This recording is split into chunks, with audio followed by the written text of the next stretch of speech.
Hi guys, paprank ko pala si Nika na kunwari, ito kanina kinuha ko na yung pera at saka tapos bibili tayo ng isang ganito, tapos yung pera niya mamaya dito ililipat natin sa isa, kaya bibili tayo habang nagtatrabaho po siya.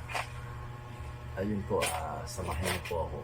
Bibili tayo mamaya guys ng isang ganito, kamukha nito. Mas marami kasi yun dyan sa bababay. Kaya guys, na bibili ito. Kaya samahan nyo ako. Kunwari, aanoin natin ito. Tapos yung mamaya pakita. Para samahan natin. Ito po guys.